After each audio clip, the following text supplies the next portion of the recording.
Hello and welcome to Trojan Talk. I'm your host, Aaron Taylor. Today we're talking about Student Appreciation Day held at Troy University. My guest today, Director of Alumni Affairs, Faith Ward. Faith, thanks for joining me today. Thank you for having me. And we're talking Student Appreciation Day. It's a relatively new event, but it is a Troy University worldwide event. That's correct. It covers anybody that is a Troy University student. Talk a little about Student Appreciation Day and why it's so important to, I guess, appreciate the students.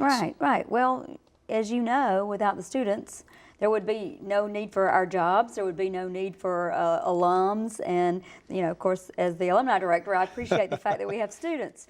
So, no, we want our students to know how much we appreciate them and value them. Not for what they're going to do for us later, but what they do now, you know, for Troy University and the great reputation that we have with our students. But this is a concept we came up with a year ago, and we had our first one last year on April 1st. We thought that date, you know, might not be the best day, so we changed it. This year it's April 6th. Okay. And so, in a lot of it last year, there was the different campuses across the world had celebrations. And the same thing is happening this year, yes, correct? Absolutely. We give 20 scholarships. Okay. These students anywhere, traditional, non-traditional students can apply for these scholarships. There's a website set up and they can go and read about what it all entails as far as writing an essay and that kind of thing. And then they're judged, and there's top 20 receive a book scholarship. The Alumni Association sponsors 10 of those, and Barnes & Noble partners with us to sponsor the other 10. All right, and then these, as you mentioned there, are available to anyone. If they're a Troy University student, they can apply for this book scholarship and be awarded, be appreciated as a student by getting some free books out of the deal. Yes. So. And we also give out prizes all along during the day, even if you're online student, you know, the cafe, they can go and win prizes through that. And so, like I said, it's all inclusive.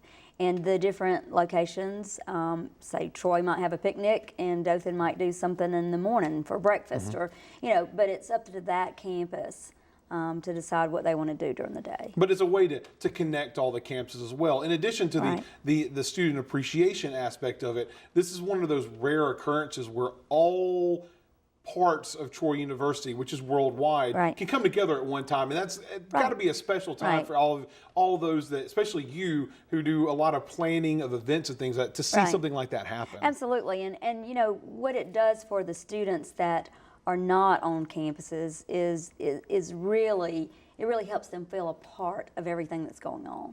They can't always come to a football game or a basketball game or a baseball game, but they can join in on this aspect. And then one of the aspects of this, you talk about a book scholarship, but something as alumni director, you're added an extra bonus for some of these students that win these scholarships. Tell them about this bonus that they get through the alumni. All the top 20 that win the book scholarship, they're also awarded a free year in the Student Alumni Association. And of course, my hope is that they will stay connected when they graduate and join the National Alumni Association as well. And of course, and why is it so important for these students to just be aware that this even exists, the Student Alumni Association? Well, we want them to get in the habit of giving back, not necessarily monetarily, but there's so many things that an alum can do for their university. You may have a talent of being able to paint. And, you know, we may be looking for someone to commission a portrait of Dr. Hawkins, or, you know, the new quad or something that we're doing on campus. And so sometimes you can't always give money, but you can give your time and talent back. Time and talent. Now, for any of the students out there that are paying attention to this, once again, the date that they can expect this to take place. Okay. Is the date that we celebrate all the students. Okay. They have to have their essays in, and all that information is on a website. They can go on troy.edu and find that, and it'll give them all the information they need, or they can contact any of us, and we'll be happy to And of course, be on the lookout for any emails between now and the date. Specifically, anyone out there looking at different campuses have an opportunity to find out from their specific campus what there's too many for us to list and mention here on this, but find out specifically through those emails and contacts on their campuses of what their celebration might be. Absolutely. And then, and once again, they can find information about that at troy.edu about the scholarship information, including deadlines. Yes. There's and a landing page. It'll take them to a landing page. They'll be able to see all that information. Right. So, well, here's hoping that students from all over the world take part and celebrate and feel that they're appreciated. Feel the love. And then there's 20 of them will feel a little bit more appreciated because they get that scholarship. So, absolutely. They'll be happier at the end of the day. Happy at the end of the day. Well, thanks for joining us today, Faith. Thank you. And thank you for joining us on today's edition of Trojan Talk.